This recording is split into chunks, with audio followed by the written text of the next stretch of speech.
Hello everyone, welcome to the student. ALP CBT 2 के revision वाले target series में आज हम लोग तीसरा रिवीजन का टारगेट देने जा रहे हैं। इससे पहले जो हमने दो टारगेट दिया हुआ था उसमें हमने सफिशिएंट टाइम दे दिया है। इस वीक हम लोग ऑलरेडी 3 दिन लेट हम लोग इसको अपलोड कर रहे हैं। पिछले कई दिनों से मैं थोड़ा व्यस्त था, बाहर था, तो इसलिए मैं ये टारगेट सही समय पे नहीं अपलोड कर पाया। एक्चुअली ये संडे को ही अपलोड हो जाना चाहिए था। आज आपका 3 दिन लेट हो गया है। हर एक रिवीजन के टारगेट को हम लोग 3 दिन का टाइम आपको दे रहे हैं। उस 3 दिन में आपको जो भी टारगेट दिया जा रहा है आपको उसको रिवाइज कर लेना है। हालांकि दो टारगेट जो हमने अपलोड किया है उसमें आपको कम से कम 9 से 10 दिन का आपको टाइम मिला है, तो मुझे उम्मीद है कि आप लोगों ने पिछले दो जो टारगेट दिए गए थे, ये देखिए दूसरा टारगेट है ये, इसको आपने अच्छे से रिवाइज कर लिया होगा। और जिनका भी सिलेबस कंप्लीट नहीं है, क्योंकि हम लोग रिवीजन के टारगेट में ज़्यादातर जो लड़के हैं जिनका पार्ट बी का पोर्शन जो है कंप्लीट नहीं है, पार्ट ए का पोर्शन तो लगभग लगभग लोगों का कंप्लीट ही रहता है। उसमें केवल इंजीनियरिंग ड्राइंग और बेसिक साइंस के चैप्टर्स पढ़ने होते हैं, तो वो सारे लोगों के कंप्लीट हैं।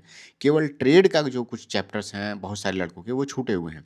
तो मुझे उम्मीद है कि अब तक जो है सभी लोगों का जो सिलेबस है वो कंप्लीट हो चुका होगा। किसी का अगर ट्रेड में अपने 2 चैप्टर 3 चैप्टर छूटा है तो उसको भी मैं मान के चल रहा हूँ कि उन लोगों ने भी अपना सिलेबस कंप्लीट कर लिया है। सीबीटी 1 के एग्ज़ाम होने के बाद अब तक आपको कम से कम 3 महीने के लगभग टाइम होने वाला है, और अभी तक जिनका सिलेबस कंप्लीट नहीं है, तो मैं मान के चल रहा हूँ कि उन्होंने तैयारी अच्छे से नहीं की है, वो सीरियस नहीं है एग्ज़ाम को लेकर के। क्योंकि जब नज़दीक आता है एग्ज़ाम तब आप सीरियस होते हैं, तो आपके एग्ज़ाम के निकलने की जो संभावना है, वो थोड़ा-सा कम हो जाता है। खैर वो तो बात की बातें हैं, क्योंकि वो जो लोग पढ़ना नहीं चाहते हैं और अच्छे से पढ़ते नहीं हैं, तो उनको तो अंत में 1 नंबर, 2 नंबर, 3 नंबर ऐसे ही कम में रिज़ल्ट देखने को मिलता है, और वो लोग बार-बार पूछते रहते हैं कितना कट ऑफ जाएगा, ये सारी चीज़ें, तो वो तो उनके लिए हैं। मैं चाहता हूँ जो लोग सीरियस हैं, रिवीजन के टारगेट को देख रहे हैं, एप्लीकेशन से जो लोग जुड़े हुए हैं, वो अच्छे से मन से रिवाइज़ करिए। तीसरे टारगेट में हम लोग कुछ चीज़ों को हटाए भी हैं, कुछ चीज़ों को इंक्लूड भी कर रहे हैं, तो आप लोग इसको ध्यान से देखिएगा। जो मेन पॉइंट्स हैं वो पहले ही 2 पार्ट में कवर कर दिए गए हैं, तो इसको मैं बार-बार इसको कवर नहीं करूँगा। आप लोग इसको एक बार रीड कर लीजिएगा।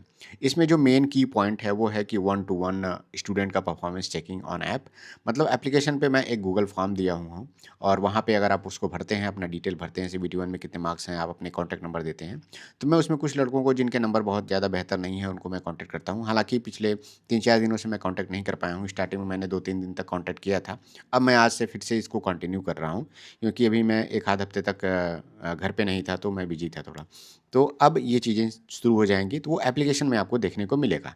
एप्लीकेशन में आपको चैट ग्रुप भी मिलेगा, उसी में गूगल फॉर्म भी मिल जाएगा आपको। अलग से प्राइवेट ग्रुप भी है अपना, जिसमें जितने भी लोग एप्लीकेशन में जुड़े हुए हैं इस बैच में, सीबीटी 2 के गाइडेंस बैच में, वो लोग उसमें ऐड हैं।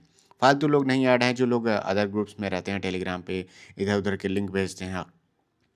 जुड़ना चाहते हैं तो एप्लीकेशन आप जा करके डाउनलोड कर सकते हैं।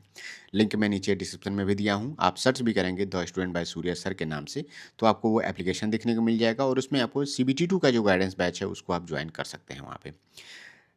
टारगेट 3 में आपको क्या-क्या टारगेट लेकर के चलना है रिवीजन के तौर पे। मैथमेटिक्स में आपको सिंपल इंटरेस्ट और कंपाउंड इंटरेस्ट, ये दोनों चैप्टर आपको कंप्लीट करने हैं इस 3 दिन में। उसके अलावा मीन, मीडियन और मोड पे मैं देख रहा हूँ ज़्यादातर क्वेश्चन पूछे जा रहे हैं। हर एक पेपर में 1 से 2 क्वेश्चन इसमें रह रहा है। मैं क्या कर रहा हूँ कि अभी सीबीटी 1 के जो पेपर हुए हैं, उसमें जितने भी मैथमेटिक्स के क्वेश्चन आए हुए हैं सेट वाइज़ करके, मैं एप्लीकेशन पे उसको टेस्ट के फॉर्मेट में दे रहा हूँ, जो अच्छे क्वेश्चन्स हैं। जैसे मान लीजिए किसी दिन पेपर हुआ है उस शिफ्ट में, तो उसमें मान लीजिए मैथमेटिक्स के अगर 20 क्वेश्चन हैं या 25 क्वेश्चन हैं, जो भी हैं, तो उसमें से जो भी 15-16 क्वेश्चन जो अच्छे क्वेश्चन हैं, उसको मैं क्विज़ के फॉर्मेट में, टेस्ट के फॉर्मेट में आपको एप्लीकेशन में दे दूँगा। तो वहाँ पे आप जाकर के उसको आप लोग जो लोग बैच में हैं वो उस टेस्ट को दीजिए। इससे क्या होगा आपका कि सीबीटी 1 के 2025 में अभी जो आपने दिया हुआ है, उसमें अलग-अलग सेट्स के जितने मैथ्स के क्वेश्चन आए हुए हैं, उसका आपका रिवीजन भी हो जाएगा, और उसमें से अगर मान लीजिए कोई कठिन क्वेश्चन आपके पेपर में आ जाता है सीबीटी 2 में, तो इसका फ़ायदा भी आपको वहाँ पे देखने को मिलेगा। तो ये काम हम लोग कर दे रहे हैं, तो ये आपके लिए आसानी होगी। ये जो टेस्ट है आपको एप्लीकेशन पे जो मॉक टेस्ट वाले बैच में जुड़े हुए हैं लोग, उसमें भी उनको मिलेगा, और गाइडेंस बैच में भी, तो गाइडेंस के साथ-साथ मॉक टेस्ट इंक्लूडेड है उसमें, तो उसमें भी आपको देखने को ये मिल जाएगा। सिंपल इंटरेस्ट और कंपाउंड इंटरेस्ट में जो भी मैं चैप्टर्स यहाँ पे बता रहा हूँ, आप हर एक चैप्टर से 30 क्वेश्चन करिए रिवीजन के तौर पे। इतने में आपका काम हो जाएगा। जिन लोगों ने ये चैप्टर बिल्कुल भी नहीं पढ़ा है, मुझे नहीं लगता है कि सीबीटी 1 की तैयारी आपने ठीक-ठाक की है, तो आप ये चैप्टर बिल्कुल भी नहीं पढ़े होंगे। आपने पढ़ा होगा, बस आपको उसको रिवाइज़ करना है। उसके कठिन क्वेश्चन को ज़्यादा से ज़्यादा आपको सॉल्व करना है, क्योंकि मैंने यहाँ पे लिखा है, पिछले भी पार्ट्स में मैंने बताया हुआ है कि जो भी आप रिवीजन करिए, एकदम सिंपल वाले क्वेश्चन बिल्कुल भी मत करिए। जो उसमें से कठिन क्वेश्चन आ रहे हैं, उनके आप रिवाइज़ करिए, उन पे 2 क्वेश्चन एक्स्ट्रा उस पे आप प्रैक्टिस कर लीजिए।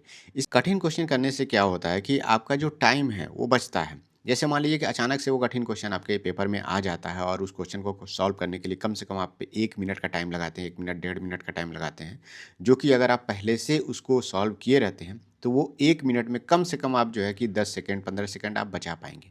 ये 10-15 सेकंड आपको अभी उतना इम्पोर्टेंट नहीं लग रहा होगा, लेकिन जब एग्ज़ाम में ये 10-15 सेकंड 3-4 क्वेश्चन में अगर आपके बच जाते हैं और आप क्वेश्चन जब देखते हैं कि ये क्वेश्चन कठिन है, लेकिन आपने इसको लगाया हुआ है, तो ये जो कॉन्फिडेंस आता है आपके अंदर कि ये कठिन क्वेश्चन को भी मैं बहुत ही कम समय में कर पा रहा हूँ, तो इससे क्या होता है कि जो क्वेश्चन नहीं भी गलत होने होते हैं, उसमें भी कॉन्फिडेंस आपका अच्छा बनता है और आप उस क्वेश्चन को सही कर पाते हैं।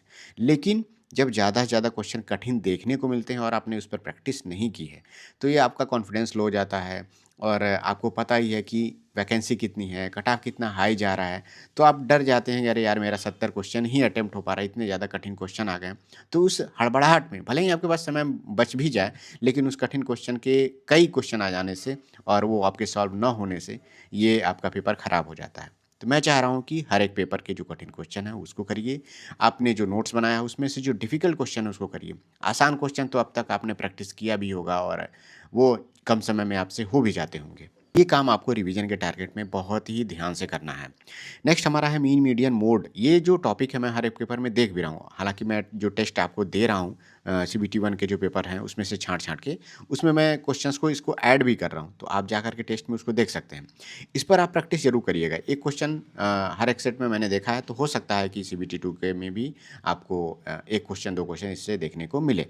नेक्स्ट आता है आपका ट्रिग्नोमेट्री। बहुत सारे ऐसे लड़के हैं जो लोग मतलब एडवांस मैथ को उतना अच्छे से नहीं पढ़ते हैं या फिर उनका उतना स्ट्रांग नहीं है वो। लेकिन इसको इग्नोर मत करिए। इसको भी मैं देख रहा हूँ हर एक पेपर में ट्रिग्नोमेट्री के 1 क्वेश्चन 2 क्वेश्चन देखने को मिल रहा है। हालाँकि वो सिंपल हैं, लेकिन सिंपल क्वेश्चन की भी कम से कम प्रैक्टिस करके जाइए। क्योंकि मैं चाह रहा हूँ कि मैथमेटिक्स में आपके कोई भी क्वेश्चन छूटे ना और कोई भी क्वेश्चन गलत ना हो। बहुत ही मतलब रेयर कंडीशन में एक क्वेश्चन या तो छूट जाए या गलत हो जाए, इससे ज़्यादा ना हो, क्योंकि सिलेक्शन आपको लेना है तो आपको टारगेट कम से कम आपको 80 प्लस 85 प्लस के आसपास में लेकर के चलना होगा। अगर आप 85 प्लस लेकर के चलेंगे तब आपका 80, 82, 83 ऐसे नंबर आएगा और तब जाकर के आप अपनी ज़ोन में सिलेक्शन ले पाएँगे। तो ये बात आप ज़रूर ध्यान दीजिएगा। तो जो एडवांस मैथ भी है, उसको भी आप प्रैक्टिस करके जाइए, क्योंकि अभी बहुत सारा टाइम आपके सामने बचा हुआ है। केवल जो आपने पढ़ा है, उसी को रिवीज़न करने में अभी मत व्यतीत करिए। जब तक रिज़ल्ट नहीं आ जाता है, तब तक आपको अपने पेपर का जितना भी सिलेबस है, उसको कवर करना है। जैसे ही रिज़ल्ट आ जाए, ज़्यादा से ज़्यादा आप रिवीज़न पे फ़ोकस रखिए, प्रीवियस क्वेश्चन करिए और जो आपने नोट्स बनाया है, उसको रिवाइज़ करिए और टेस्ट देना है तब। लेकिन उससे पहले, रिजल्ट आने से पहले आपको जितना भी सिलेबस आपके एग्ज़ाम में पूछा जाता है, उस सबको आपको पढ़ना है। इसके बाद से आता है सीबीटी 1 के 2025 में जितने भी पेपर हुए हैं, उसमें से कम 6 से 7 पेपर आप मिनिमम अच्छे से आप मैथ्स और रीज़निंग के क्वेश्चन आप लगा लीजिएगा। ये आप बहुत ही ध्यान से समझिए और इसको सुनिए कि ये बहुत ज़रूरी है। मैं जब आप सीबीटी 2 की प्रिपरेशन कर रहा था, तो मैंने बहुत ही मतलब ध्यान से इस चीज़ को फ़ॉलो किया हुआ था कि जो मेरे टाइम पे जो सीबीटी 1 का पेपर हुआ था, उसमें से मैं लगभग सारे पेपर को मैं उस समय तो सीबीटी 1 के पेपर बहुत लंबे समय तक चलता था। महीनों-महीनों चलते थे। तो उसमें सारे पेपर्स को मैंने सॉल्व किया हुआ था, जो-जो अच्छे क्वेश्चन आ रहे थे। हर एक पेपर में मैथमेटिक्स से मुझे 3 क्वेश्चन, 4 क्वेश्चन, 5 क्वेश्चन अच्छा मिलता था, कठिन मिलता था। उसको मैं सॉल्व करके रख लेता था। क्योंकि आसान क्वेश्चन तो मुझे पता है हो जाएगा, जो इसमें से कठिन क्वेश्चन आएगा, क्योंकि हर एक पेपर आप देखेंगे ना तो उसमें लगेगा 2 क्वेश्चन आपको नहीं आ रहा है। और ऑब्वियस सी बात है आपको 2 क्वेश्चन नहीं आएगा। अगर सोचिए, जैसे ही आपने कोई पेपर जैसे मान लीजिए कि 13 फरवरी कोई भी किसी दिन का पेपर है और आपने उठाया, मैथमेटिक्स के सारे क्वेश्चन आप देख रहे हैं।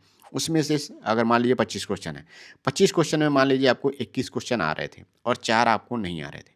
अगर इसी 4 में से आपके पेपर में 1 क्वेश्चन आ जाए तो सोचिए क्या होगा?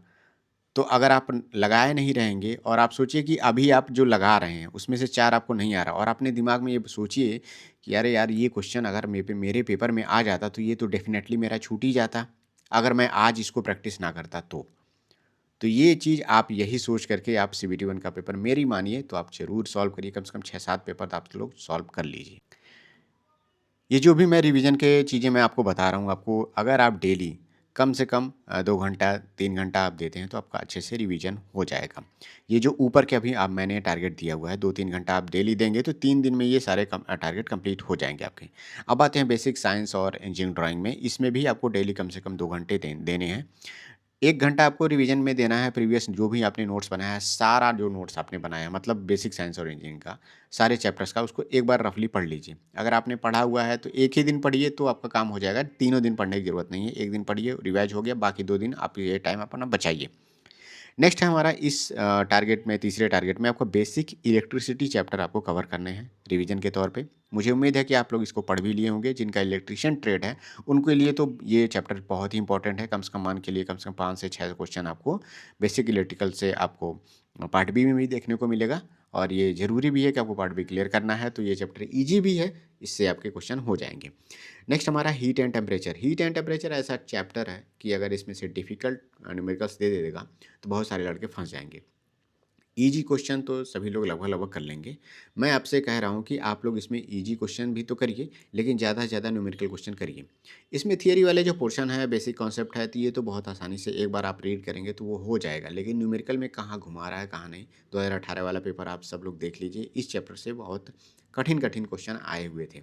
मेरे भी क्वेश्चन पेपर में आया था कठिन क्वेश्चन, मेरे 1-2 क्वेश्चन इसमें से छूटा भी था, एक आध क्वेश्चन न्यूमेरिकल कठिन था तो मैंने उसको छोड़ दिया था। सॉल्व किया था लेकिन सॉल्व नहीं हो रहा था तो मैंने छोड़ दिया। इसमें अगर आपका कॉन्सेप्ट स्ट्रांग नहीं है, फार्मूला अच्छे से याद नहीं है, कैसे यूज करना है, तो आपके इसके क्वेश्चन छूट सकते हैं। तो मैं चाह रहा हूँ कि इससे पहले आपके 2 एग्ज़ाम हो चुके हैं, उनके आइडिया आप ले करके इससे क्वेश्चन आपका छूटे ना। हम लोग के टाइम में तो कोई इससे पहले कोई एग्ज़ाम ऐसा ALP का हुआ नहीं था, मेरे पास कोई ऐसा प्रीवियस ईयर क्वेश्चन का सेट भी नहीं था कि वहाँ से मैं देख लूँ कि इस तरह के क्वेश्चन आ रहे हैं। तो हम लोग के लिए ऑलरेडी नया था, लेकिन फिर भी मैंने कठिन कठिन क्वेश्चन का भी प्रैक्टिस किया हुआ था। तो सारे क्वेश्चन तो मुझसे हो नहीं पाएंगे, ऑब्वियस सी बात है।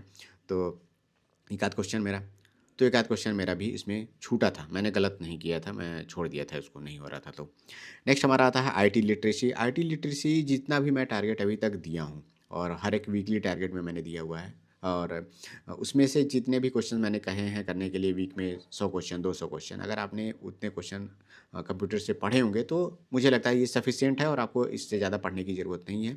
अब तक अगर आपने पढ़ा होगा तो कम से कम 1000 क्वेश्चन के आसपास में हो गया होगा। अगर किसी ने 500-600 क्वेश्चन भी पढ़ा है तो ठीक पढ़ा है, कम नहीं है, और इतने में आपका हो जाएगा। बाकी बेसिक बेसिक भी क्वेश्चन इसमें आते हैं, जो अगर आप नहीं भी पढ़े रहते हैं तो भी आपके से कंप्यूटर के क्वेश्चन आपके हो जाते हैं, अगर आपने कंप्यूटर दैनिक जीवन में यूज किया है तो। ठीक है। नेक्स्ट आते हैं इन्वायरमेंट से रिलेटेड। देखिए इन्वायरमेंट जो चैप्टर है एक तरह से देखा जाए तो स्टैटिक भी है और एक करंट से रिलेटेड भी है। तो इसमें क्वेश्चन अगर एग्जामिनर कठिन भी बनाना चाहेगा तो कठिन भी बना सकता है, नहीं तो रेगुलर बेसिस पे जो इन्वायरमेंट से रिलेटेड क्वेश्चन है अगर बनाएगा तो भी आपके हो जाएंगे। तो इन्वायरमेंट से रिलेटेड मैंने बहुत सारे टेस्ट भी एप्लीकेशन में अपलोड किया हुआ है, तो आप वहाँ से जा करके दीजिए। जो आपने बुक्स खरीदा होगा उसमें भी इन्वायरमेंट के क्वेश्चन होंगे, सेट्स होंगे, तो उसको भी आप सॉल्व करिएगा। ये नहीं ले सकता कि इसमें से इसी में से आएगा या फिर इतना आपने पढ़ लिया सफिशिएंट है, ऐसा कुछ नहीं। इसमें जितना आप पढ़ेंगे, जितना कंटेंट आपके दिमाग में जाएगा, उतना आपके एग्जाम के लिए अच्छा होगा। तो अगर आप इसमें रिवीजन करना चाहते हैं रिवीजन भी कर लीजिएगा, नहीं तो कुछ एक्स्ट्रा पढ़ना चाहते हैं या फिर यूट्यूब पे इन्वायरमेंट से रिलेटेड कुछ वीडियोज़ देखना चाहते हैं तो वीडियोज़ देख करके आप उसको पढ़ लीजिएगा। नेक्स्ट आता है हमारे मॉक टेस्ट को लेकर के। मॉक टेस्ट अब इस टारगेट के बाद चौथे टारगेट जब हम लोग अपलोड करेंगे तो उसमें हम लोग मॉक टेस्ट को थोड़ा बढ़ाएंगे। अभी क्या है कि 3 दिन में एक मॉक टेस्ट आपको देना है, बिल्कुल पार्ट ए का एक देना है और एक फुल मॉक टेस्ट आपको ट्रेड का देना है। अभी मैं इतना ही कह रहा हूँ, जिससे आपका वीक में कम से कम 2-2 सेट हो जाएगा, मतलब 2 पार्ट ए का हो जाएगा और 2 ट्रेड का हो जाएगा। इतना सफिशिएंट है। अभी अभी मेरा फोकस है रिवीजन, और जो आपका सिलेबस बचा हुआ है उसको आप अच्छे से रिवाइज करें। यहाँ पे लिखा हुआ है कि मिनिमम टारगेट जिनका देखिए मान लीजिए 65 नंबर 70 नंबर के आसपास में आ रहा है, तो अपना बनाइए टारगेट ही कम से कम। पहला हम लोग टारगेट बनाए पार्ट ए में 75 प्लस लाना शुरू कर दें। उसके बाद से पार्ट बी में आप टारगेट बनाइए कि 35 प्लस लाना शुरू कर दें। देखिए पार्ट बी में अगर आपका नंबर 40 प्लस रेगुलर बेसिस पे आना शुरू हो जा रहा है तो मान के चलिए कि आपका पार्ट बी तैयार है और आपका पार्ट बी क्लियर हो जाएगा। बहुत ज़्यादा उसके पीछे भागने की ज़रूरत नहीं है, बस आपको जो आपने पढ़ा है उसको रिवाइज करिए और टेस्ट देते रहिए, बस बहुत ज़्यादा सिलेबस के पीछे नहीं मत भागिए। ज़्यादा फोकस आपको करना है यहाँ पे पार्ट ए पे। पार्ट ए पे अगर आपका 75 आ जा रहा है तो आप उसको 80 के प्लस ले जाने की कोशिश करिए। ज़्यादा टेस्ट, ज़्यादा रिवीजन, ज़्यादा सिलेबस को पढ़ना, ये सारी चीज़ें करिए। कठिन क्वेश्चन को सॉल्व करना शुरू करिए। इससे ही आपका जो है कि मार्क्स जो है बढ़ेगा।